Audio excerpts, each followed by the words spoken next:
మరి అంటే ఫస్ట్ బేసిక్గా ఏంటంటే మీ డైరెక్టర్ కొత్త. అవును. సో ఆయన తీసుకున్నప్పుడు ఏంటంటే ఇప్పుడు నానిగారి ప్రొడక్షన్లో ఏంటంటే ఎవరిని కావాలన్నా తీసుకోవచ్చు. బట్ కాకపోతే వై పూర్ణాచారి అనేది అడిగారా మీరు? అయితే నాకు జగదీష్ డైరెక్టర్ పేరు, రామ్ జగదీష్ నాకు ఫ్రెండే సార్. యాక్చువల్లీ మేము 5-6 ఏళ్ళుగా కలిసి ట్రావెల్ చేస్తాం. ప్రీవియస్గా ఊర్వశివో రాక్షసు అని ఒక సినిమాకి తను రైటింగ్ డిపార్ట్మెంట్లో ఉన్నాడు. అందులో కూడా ఒక మంచి పాట రాశాను సార్. ఇది దీమ్తనన మంచి సూపర్ డూపర్ హిట్. మీరు ఇప్పుడు చెప్తుంటే మీరు రాసినవన్నీ ఇట్లే సార్. కాకపోతే తెలియదు, అండర్ రేటెడ్ మేబీ. ఆ పాట ప్రయాణంలో సార్, ఆ పాట మా ఇద్దరిని చాలా దగ్గర చేసింది. ఓకే. అంటే మేబీ ఆయన కూడా సీతారామ శాస్త్రి గారి అభిమాని, విపరీతమైన అభిమాని. ఓకే.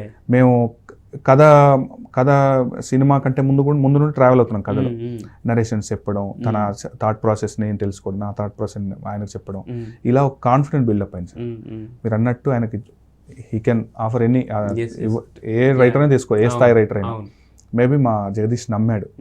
నాన్నగారికి వెళ్ళినప్పుడు ఎవరితో రాయిస్తున్నాం, ఇలా పూర్ణాచారి అన్నారు సార్, ఏం పాటలు రాస్తారండి, so and so, go ahead అన్నారు. ఇంకా నెక్స్ట్ ఎక్సర్సైజ్ ఏంటంటే, పాట రాస్తే నాన్నగారి ఇక నో చెప్పొద్దు, ఒకే వర్షన్ తీసుకెళ్దాం, ఒకే వర్షన్ వెళ్ళాలి. 10 వర్షన్లు తీసుకెళ్ళి ఆయన జుగల్బంది ఇది చేయొద్దు, బాదరబంది పెట్టొద్దు. ఆయన హిట్ 3లో దాని బిజీగా ఉన్నారు. ఒకే వర్షన్ తీసుకెళ్ళాలి, అది ఒప్పుకోవాలి ఆయన, ఇంకో కరెక్షన్ కూడా చెప్పొద్దు. దానికోసం మనం ఏం చేద్దామంటే ఒక 18 రోజులు సార్, 18 రోజులు ఒక పాటే, ఇంకా వేరే పాట రాయలేదు. ఆ 18 రోజులు జగదీష్ కూడా నాతో ట్రావెల్ అయ్యాడు. ఇలా చేద్దామా, అలా చేద్దాం, ఇన్పుట్స్. అంటే ఒక డైరెక్టర్ మనల్ని నమ్మడమే చాలా గొప్ప ఇది సార్. టైం ఇవ్వడం అనేది కూడా చాలా ఇది. నాకు కథ స్టార్ట్ అయింది సార్, షూట్ స్టార్ట్ అయింది. షూట్కి ముందే దాదాపు సాంగ్ క్రాక్ చేసాం సార్. షూట్ వెళ్ళిపోతామని ఇంకొకటి అలా ఉండే ఏంటంటే, షూట్ ఒక బ్రేక్ దొరికినప్పుడు సో డైరెక్ట్ అంటే ఎంత కన్విక్షన్ ఉన్నవాడు అంటే, ఇది వద్దు అంటే ఇది వద్దు డార్లింగ్, మనకు మనది ఇది కాదు, మన పాట ఇది కాదు. ఏదైనా మంచి ఎక్స్ప్రెషన్ వచ్చింది అనుకోండి, ఇది ఇలా వెళ్దాం అంటే చాలా మ్యూచువల్గా, ఎలాంటి భేషజాలు ఈగోలు లేకుండా చాలా స్మూత్గా. ఈ రోజున ఆ ఎక్సర్సైజ్ ఏదైతే 18 రోజులు చేసామో, ఈ రోజున ఒక బ్రహ్మరథం పట్టే పాట వచ్చింది సార్. అయితే ఇప్పుడు ఆ పాటలో ఉన్న ఇంకొక ఛాలెంజ్ ఏంటంటే, చెప్పాలి ప్రేమని ఎక్కడ హద్దులు దాటకూడదు, ఎందుకంటే వాళ్ళు టీనేజ్ కాబట్టి. అంటే ఒక ఫ్రెండ్షిప్ కి ఒక లవ్ కి మధ్య చిన్న వారధి ఉంటుంది, అది దాటితే అసలు వర్ణించడానికి లేదు. ప్రేమలో బేసిక్ ఏంటంటే, మనం ప్రేమించిన అమ్మాయిని గొప్పగా వర్ణించడానికి లేదు, ఓన్లీ ప్రేమనే ప్రైజ్ చేయాలి అంతే. సో మరి ఇంత అంటే చూడడానికి సింపుల్ గా ఒక పాటే, వాళ్ళిద్దరి మధ్య హీరో హీరోయిన్ మధ్య వచ్చే పాటే, కాకపోతే మరి దీనికి ఇన్ని స్పీడ్ బ్రేకర్స్ ఉన్నాయి సార్, అన్నీ ఉన్నాయి కదా మరి. సో అంటే ఫస్ట్ ఆఫ్ ఆల్ మీరు జగదీష్ తో కలిసి ట్రావెల్ చేశారు, ఇదంతా ఓకే. మరి మీకేమి అంటే, ఇది మొదలు పెట్టినప్పుడు హుక్ లైన్ ఇప్పుడు అందరినీ ఎలా ఊపేస్తుందో, సో మొదలు పెట్టినప్పుడు ఎలా స్టార్ట్ అయింది జర్నీ, సాంగ్ జర్నీ? అయితే ఒక చెక్ లిస్ట్ పెట్టుకున్నాం సార్, పాటలో ఏం రాయాలి, ఏం రాయకూడదు. రాస్తే ఏం రాయాలి పాటలో, ముందు ఒక అచ్చమైన తెలుగు పాట రాయాలి సార్, అందరికి తెలిసిన పదాలు ఉండాలి, అందరు ఖచ్చితంగా ట్యూన్లో ఒక చిన్న లైవ్ ఉంది, అది ఒక ప్రాణం ఉంటుంది సార్, ట్యూన్ ఇచ్చిన ట్యూన్ నేను విన్నప్పుడు. సో ఖచ్చితంగా హుక్ స్టెప్స్, ఆ హుక్ లైన్స్ వచ్చిన దగ్గర ఏదో అద్భుతమైన విషయం చెప్పాలి, మళ్ళీ గొప్ప గొప్ప కఠినమైన పదాలు వద్దు, ఏదో గొప్ప ఇన్ఫర్మేషన్ ఇవ్వాలి. ఎట్ ద సేమ్ టైం అందరికీ నోళ్ళ మీద, అంటే పండితుల నుండి పామరుడి వరకు ఎవరైనా ఈ పదాలరే, ఈ పదం తెలిసిందే కదా అని. సో అలాంటప్పుడు జరిగిన ఒక ఎక్సర్సైజ్ సార్ అది.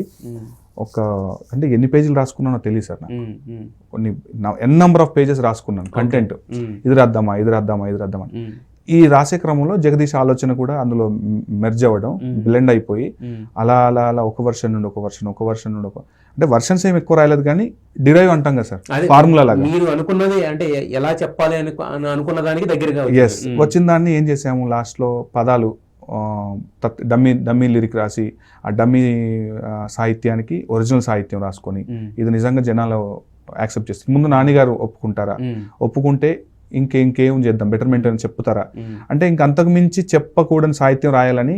అది విపరీతమైన యుద్ధమే సార్ ఆ ప్రేమ కథ. అందులో రాసినట్టు కథలెన్నో చెప్పారు, కవితల్ని రాశారు, కాలాలు దాటారు, యుద్ధాలు చేశారు ప్రేమలో.